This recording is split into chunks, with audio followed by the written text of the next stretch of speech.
Chapter 5 has a problem. SB7 formula का second step है problem. जब कोई कस्टमर आपके पास आता है तो डेफिनेटली उन्हें कोई प्रॉब्लम होती है। ये प्रॉब्लम बड़ी भी हो सकती है और छोटी भी हो सकती है। जब कस्टमर्स आपके पास आते हैं तो वो ये चाहते हैं कि आप उनका प्रॉब्लम सॉल्व करें। कस्टमर्स के प्रॉब्लम्स के बारे में जानना और बात करना बहुत जरूरी है, क्योंकि जब हम उनके प्रॉब्लम्स के बारे में बात करते हैं तो इससे उनका इंटरेस्ट और बढ़ जाता है। आप कोई भी स्टोरी पढ़ें, उसमें यही होता है। हीरो को कोई ना कोई प्रॉब्लम जरूर होती है जिसे वो सॉल्व करता है। एक बार उसकी प्रॉब्लम सॉल्व हो गई, इसके बाद ऑडियंस का इंटरेस्ट खत्म हो जाता है। इसलिए बिजनेस में भी आपको अपने कस्टमर्स के प्रॉब्लम के बारे में बात करनी पड़ेगी। How to talk about your customers problems. इस चैप्टर में हम प्रॉब्लम्स को डिटेल में डिस्कस करेंगे और ऐसे 3 तरह के प्रॉब्लम्स डिस्कस करेंगे जो हमारे कस्टमर्स को होते हैं। लेकिन ये प्रॉब्लम्स डिस्कस करने से पहले मैं आपसे एक और चीज डिस्कस करना चाहता हूं, जो कि इन सारी प्रॉब्लम्स की जड़ है, और वो चीज है villain. Every story needs a villain. Her story में हीरो के साथ साथ विलन भी बहुत जरूरी है। जोकर के बगैर बैटमैन अधूरा है। वोल्डेमॉर्ट के बगैर हैरी पॉटर अधूरा है। क्रिप्टोनाइट की वजह से सुपरमैन को प्रॉब्लम्स होती हैं, इसलिए हर स्टोरी में विलन तो होता ही है। मैंने आपको अभी बताया कि स्टोरी में लोगों का इंटरेस्ट उस वक्त आता है जब हीरो को कोई प्रॉब्लम हो। और हीरो को प्रॉब्लम किसकी वजह से होती है? विलन की वजह से। जरूरी नहीं कि ये विलन कोई इंसान हो, ये विलन कोई भी हो सकता है जिसकी वजह से हीरो को प्रॉब्लम्स फेस करनी पड़े। अगर आप चाहते हैं कि कस्टमर्स आपके प्रोडक्ट्स और सर्विसेज को अटेंशन दें, तो सबसे पहले तो आपने विलन के बारे में बात करनी है, मतलब वो चीज जिसकी वजह से उन्हें ये सारी प्रॉब्लम्स हो रही हैं। इसके बाद आपने अपने कस्टमर्स को ये बताना है कि कैसे वो आपका प्रोडक्ट या सर्विस यूज करके इस विलन को हरा सकते हैं। फॉर एग्जाम्पल, आपने एक टाइम मैनेजमेंट सॉफ्टवेयर बनाया है जिसका यूज करके लोग अपना टाइम सेव कर सकते हैं। अब अगर आप इस प्रोडक्ट को प्रमोट करना चाहते हैं तो आपने किसी विलन की बात करनी होगी। अब आप किसकी बात कर सकते हैं? कौन है वो जिसकी वजह से लोगों का टाइम जाया होता है? वो विलन है डिस्ट्रैक्शंस। डिस्ट्रैक्शंस की वजह से हम कभी प्रोडक्टिव नहीं बन पाते और हमारा काफी टाइम जाया होता है। इसलिए डिस्ट्रैक्शन आपकी स्टोरी का विलन बन सकता है। एडवर्टाइजर्स अक्सर अपने कस्टमर्स की प्रॉब्लम्स के बारे में बात करते हैं। वो उस विलन को बहुत ज्यादा फोकस करके बताते हैं जिसकी वजह से लोग उन्हें ज्यादा अटेंशन देते हैं। इसलिए आपके कस्टमर्स की स्टोरी में भी विलन का होना बहुत जरूरी है। अब मैं आपको ये बताता हूं कि विलन किस तरह सिलेक्ट करना है। आप जो विलन सिलेक्ट करेंगे उस विलन में ये 4 कैरेक्टरिस्टिक्स होनी चाहिए। Number 1, the villain should be a root source. कई बार लोग प्रॉब्लम्स को विलन समझने लगते हैं, लेकिन विलन और प्रॉब्लम्स 2 अलग अलग चीजें हैं। विलन वो होता है जिसकी वजह से प्रॉब्लम्स होती हैं। जैसे मान लो एक प्रॉब्लम है फ्रस्ट्रेशन। अब फ्रस्ट्रेशन कोई विलन नहीं है, बल्कि एक प्रॉब्लम है। हमें फ्रस्ट्रेशन कई सारी चीजों की वजह से होती है। जैसे मान लो आप जो टैक्सेस पे करते हो वो बहुत बढ़ गए हैं, तो यहाँ पे विलन है हाई टैक्सेस। इसलिए याद रखना है कि विलन प्रॉब्लम नहीं है, बल्कि विलन वो है जिसकी वजह से प्रॉब्लम हो। Number 2, the villain should be relatable. Villain की सेकंड कैरेक्टरिस्टिक है रिलेटेबल। रिलेटेबल मतलब कुछ ऐसा जिसे आपके कस्टमर्स फौरन पहचान लें। देखो, अगर आप किसी विलन के बारे में बात करते हो और आपके कस्टमर्स उसे फौरन पहचान लें, तो इसका ये मतलब है कि आपके कस्टमर्स की लाइफ में वो विलन है। और अगर वो उसे नहीं पहचानते तो इसका मतलब वो उनकी लाइफ में नहीं है। इसलिए विलन का रिलेटेबल होना बहुत जरूरी है। Number 3, the villain should B singular. कई बार बिजनेसेस जब अपने प्रोडक्ट्स या ब्रांड को प्रमोट करते हैं तो वो कई सारे विलन्स और प्रॉब्लम्स को हाईलाइट करते हैं, लेकिन ऑथर कहते हैं कि एक विलन काफी है। जब आपकी स्टोरी में बहुत सारे विलन्स होंगे तो कस्टमर्स को कंफ्यूजन होगी, इसलिए विलन सिर्फ एक ही काफी है। Number 4, the villain should be real. कुछ लोग अपने प्रोडक्ट्स और सर्विसेज सेल करने के लिए किसी भी लिमिट तक चले जाते हैं और वो उन विलन्स और प्रॉब्लम्स के बारे में बात करते हैं जो एक्चुअल में इतने सीरियस होते भी नहीं हैं। आपने किसी ऐसी चीज का डर नहीं फैलाना जो कि इतनी सीरियस है ही नहीं। आपका विलन रियल होना चाहिए, मतलब कुछ ऐसा जिसकी वजह से लोगों की लाइफ में सच में प्रॉब्लम्स हो रही हो। तो ये हैं वो 4 कैरेक्टरिस्टिक्स जो कि एक विलन में होनी चाहिए। एक बार आपने विलन डिसाइड कर लिया, इसके बाद आपने उस विलन के बारे में बात करनी है। आपने कस्टमर्स को उसके बारे में बताना है और आपने ये भी बताना है कि आपके कस्टमर्स कैसे आपका प्रोडक्ट या सर्विस यूज करके उस विलन से फाइट कर सकते हैं। The 3 levels of conflict. अब ये तो हमें पता चल गया है कि एक स्टोरी में विलन हीरो के लिए सबसे ज्यादा प्रॉब्लम्स क्रिएट करता है। अब हम डिस्कस करेंगे कि ये प्रॉब्लम्स क्या हैं। ऑथर ने 3 टाइप के प्रॉब्लम्स की बात की है जो कि हमारे कस्टमर्स को होती हैं। जब कोई कस्टमर हमारा प्रोडक्ट खरीदता है तो उन्हें ये 3 प्रॉब्लम्स सॉल्व करनी होती हैं। तो चलिए अब हम उन प्रॉब्लम्स को डिस्कस करते हैं। External problems. हर स्टोरी में कोई ना कोई एक्सटर्नल प्रॉब्लम जरूर होती है। एक्सटर्नल प्रॉब्लम मतलब कुछ फिजिकल, कुछ ऐसा जो हमें नजर आ सके, जैसे विलन ने कहीं बॉम्ब लगा दिया हो, या फिर हीरोइन को किडनैप कर लिया हो, या फिर इसी तरह का कुछ भी। जैसे एक मूवी है मनी बॉल, जिसमें हीरो को बेसबॉल गेम्स जीतनी होती हैं। तो ये एक एक्सटर्नल प्रॉब्लम है। बिजनेस में भी हम एक्सटर्नल प्रॉब्लम्स के ही सॉल्यूशन देते हैं। जैसे अगर आप क्लोथ्स का बिजनेस करते हैं तो इसका मतलब आपके कस्टमर्स को क्लोथ्स का एक्सटर्नल प्रॉब्लम है। अगर आप इंश्योरेंस सेल करते हैं तो वो भी एक एक्सटर्नल प्रॉब्लम है। इसी तरह आप जो भी बिजनेस करते हैं उसमें आप कोई ना कोई एक्सटर्नल प्रॉब्लम जरूर सॉल्व कर रहे होंगे। Internal problems.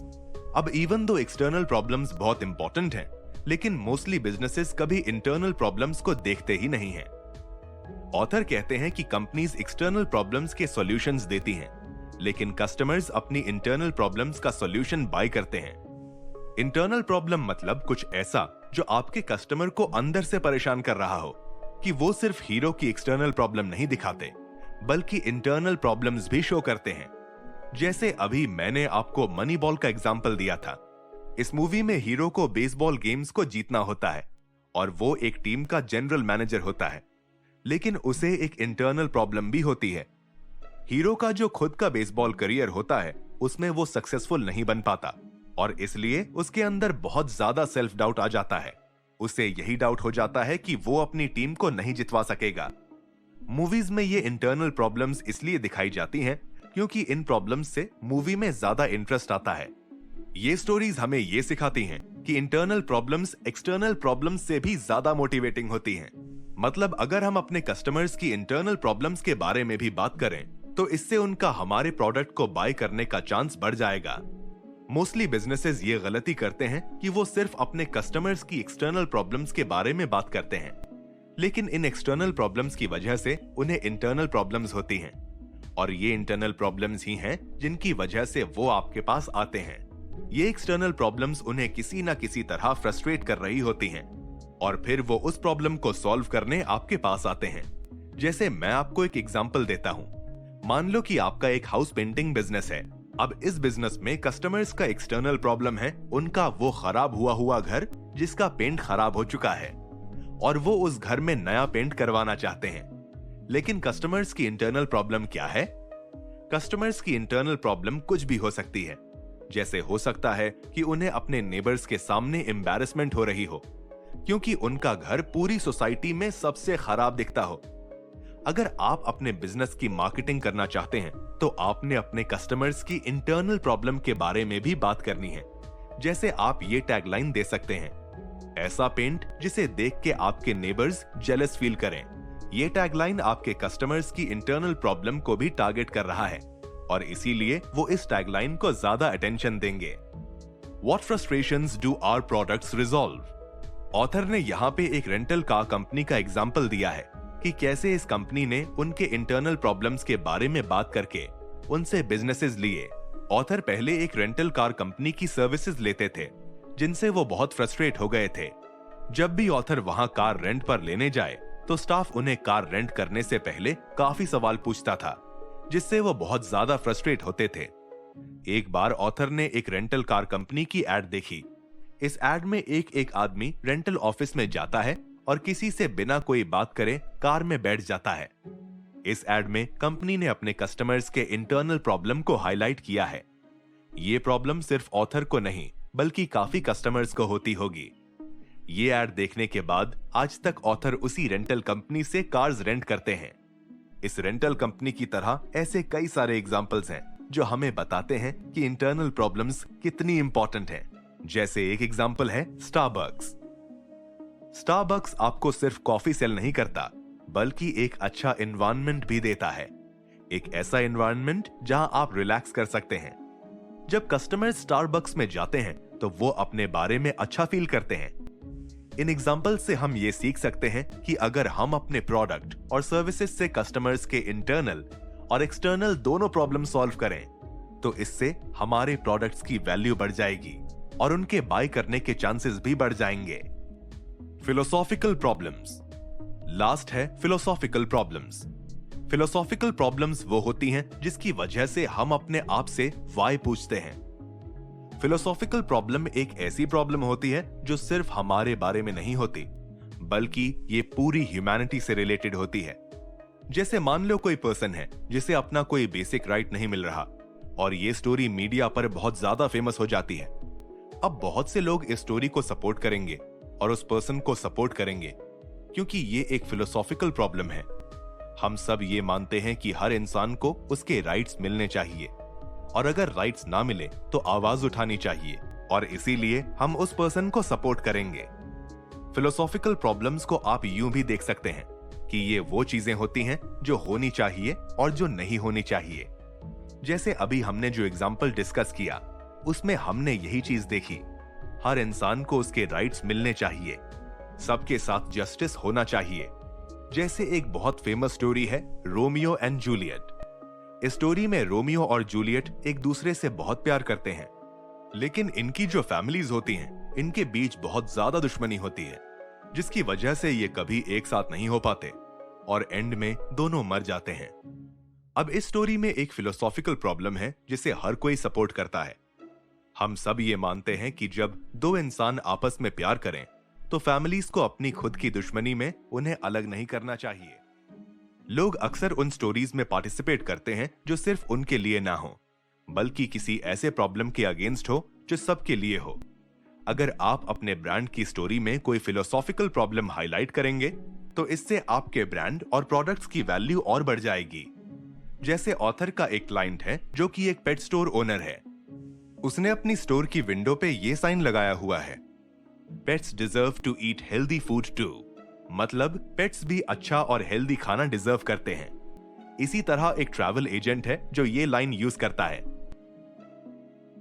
ये समय हमेशा याद रहनी चाहिए। एक रिटेल कंपनी है जिसका नाम है टावर रिकॉर्ड्स, जो कि म्यूजिक सेल करती है। वो ये टैगलाइन यूज करती है, नो म्यूजिक नो लाइफ। इस टैगलाइन की वजह से उनकी सेल्स बहुत बड़ी हैं और उन्होंने इस टैगलाइन के साथ कई सारी टी शर्ट्स और स्टिकर्स भी सेल किए हैं। ये टी शर्ट्स और म्यूजिक वो लोग बाय करते हैं जो ये बिलीव करते हैं कि म्यूजिक की हमारे लाइफ में एक बहुत ही इंपॉर्टेंट जगह है। म्यूजिक के बगैर लाइफ कंप्लीट नहीं है और इस बिलीफ को सपोर्ट करने के लिए वो उस कंपनी के प्रोडक्ट्स को बाय करते हैं। अगर आपका बिजनेस भी कोई फिलोसॉफिकल प्रॉब्लम सॉल्व करता है तो उसे जरूर मेंशन करें। क्या आप किसी ऐसी चीज को सपोर्ट करते हैं जो कि इस दुनिया में होनी चाहिए या फिर नहीं होनी चाहिए? अगर ऐसा है तो आपको ये चीज अपने कस्टमर्स को भी बतानी चाहिए और फिर वो भी आपका साथ देंगे। The perfect brand promise. Author कहते हैं कि अगर आप अपने कस्टमर को सेटिस्फाई करना चाहते हैं और अगर आप चाहते हैं कि आपके प्रोडक्ट्स और सर्विसेज की सेल बढ़े तो आपको सिर्फ अपने प्रोडक्ट्स और सर्विसेज नहीं बेचनी बल्कि आपको अपने कस्टमर्स की प्रॉब्लम्स को सॉल्व करना है। आपको उनके इंटरनल, एक्सटर्नल और फिलोसॉफिकल प्रॉब्लम सॉल्व करने हैं। ये फॉर्मूला इसलिए काम करता है क्योंकि हम अपनी डेली लाइफ में ये तीनों प्रॉब्लम्स फेस करते हैं और कस्टमर्स जब आपके पास आते हैं तो उन्हें सिर्फ किसी एक प्रॉब्लम का सॉल्यूशन नहीं चाहिए होता बल्कि इन तीनों प्रॉब्लम्स का सॉल्यूशन चाहिए होता है। चलिए मैं आपको कुछ एग्जांपल्स देता हूं जिससे आपको पता चलेगा कि सक्सेसफुल ब्रांड्स कैसे इन तीनों प्रॉब्लम्स के सॉल्यूशन देती हैं। सबसे पहला एग्जांपल है टेस्ला, जो कि एक $1 बिलियन कंपनी है और कार्स बनाती है। टेस्ला की जो कार्स होती हैं वो पेट्रोल और गैस वगैरह से नहीं चलती। बल्कि इलेक्ट्रिक और सोलर एनर्जी से चलती हैं। टेस्ला के एग्जाम्पल में विलन है गैस और इंफीरियर टेक्नोलॉजी। कस्टमर्स का एक्सटर्नल प्रॉब्लम यह है कि उन्हें एक कार चाहिए। अभी इलेक्ट्रिक कार्स इतनी कॉमन नहीं है और लोग चाहते हैं कि वो इस नई टेक्नोलॉजी को सबसे पहले अडॉप्ट करें। इसलिए इंटरनल प्रॉब्लम यह है कि कस्टमर्स इस नई टेक्नोलॉजी को जल्दी अडॉप्ट करना चाहते हैं। फिलोसॉफिकल प्रॉब्लम यह है कि हमें एनवायरनमेंट को खराब नहीं करना चाहिए। अगर हम वहीं पेट्रोल और गैस वाली कार्स चलाएंगे तो इससे एनवायरनमेंट बहुत खराब होगा और हमें एनवायरनमेंट को सेव करना है। इसलिए ये एक फिलोसॉफिकल प्रॉब्लम है। इसी तरह एक कंपनी है जिसका नाम है एडवर्ड जोन्स इन्वेस्टमेंट्स, जहां आपको फाइनेंशियल एडवाइस मिलती है। यहाँ पे विलन है वो फाइनेंशियल फर्म्स जो कि अपने कस्टमर्स की नहीं सुनते। एक्सटर्नल प्रॉब्लम ये है कि कस्टमर्स को इन्वेस्टमेंट करनी है और उन्हें इन्वेस्टमेंट करने के लिए सही एडवाइस और हेल्प की नीड है। इंटरनल प्रॉब्लम ये है कि कस्टमर्स कंफ्यूज्ड हैं। उन्हें समझ नहीं आ रहा कि वो पैसे कहां इन्वेस्ट करें। इसके अलावा अगर हम कहीं पैसे इन्वेस्ट करते हैं तो हमारा ये राइट है कि हमें सही एडवाइस मिले और हमारे पैसे जाया ना हो। What challenges are you helping your customer overcome? ये चैप्टर एंड होने वाला है और हमने स्टोरी के इस सेकंड एलिमेंट से रिलेटेड सारी बातें डिस्कस कर ली हैं। अब आपको टोटल 4 चीजें चाहिए। आपको चाहिए एक विलन जिसकी वजह से प्रॉब्लम्स होती हैं। फिर आपको चाहिए एक एक्सटर्नल प्रॉब्लम, एक इंटरनल प्रॉब्लम और एक फिलोसॉफिकल प्रॉब्लम। इसलिए आप एक ब्रेनस्टॉर्मिंग सेशन भी कर सकते हैं। मतलब आपके दिमाग में जितने आइडियाज आ रहे हैं आप लिख दें। जैसे मान लो आपने बहुत सारे एक्सटर्नल प्रॉब्लम्स लिखी हैं। अब आपको उन एक्सटर्नल प्रॉब्लम्स में से कोई एक चूज करनी है। एक ऐसी प्रॉब्लम जो आपके कस्टमर्स के लिए भी सबसे ज्यादा प्रॉब्लमैटिक हो और आपका ब्रांड उसे सॉल्व कर सके। ये 4 चीजें डिसाइड करने के बाद फिर आपकी स्टोरी और ज्यादा पावरफुल बन जाएगी और फिर आप स्टोरी ब्रांड के नेक्स्ट एलिमेंट की तरफ जा सकते हैं। Clarify your message so customers listen. तो फ्रेंड्स, जल्दी से अपने ब्रांड स्क्रिप्ट की तरफ जाओ और इस प्रॉब्लम वाले एलिमेंट को फिल करो। डिसाइड करो कि आपके कस्टमर की स्टोरी में विलन कौन है, वो क्या एक्सटर्नल प्रॉब्लम क्रिएट कर रहा है, उस एक्सटर्नल प्रॉब्लम की वजह से आपके कस्टमर को क्या इंटरनल प्रॉब्लम हो रही है, और फाइनली आपको एक फिलोसॉफिकल प्रॉब्लम डिसाइड करनी है जिससे आपका ब्रांड फाइट करता हो। ये आप अकेले भी कर सकते हैं या फिर अपनी पूरी टीम के साथ भी डिसाइड कर सकते हैं। लेकिन याद रखना कि आपने एक से ज्यादा प्रॉब्लम्स नहीं लिखनी। मतलब एक विलन, एक इंटरनल प्रॉब्लम, एक एक्सटर्नल प्रॉब्लम और इसी तरह एक फिलोसॉफिकल प्रॉब्लम। चांसेस हैं कि आपका ब्रांड एक से ज्यादा प्रॉब्लम सॉल्व करता हो, लेकिन आपने सिर्फ एक ही प्रॉब्लम को मेंशन करना है। प्रॉब्लम डिसाइड करने के बाद फिर SB7 के नेक्स्ट एलिमेंट की तरफ आ जाए।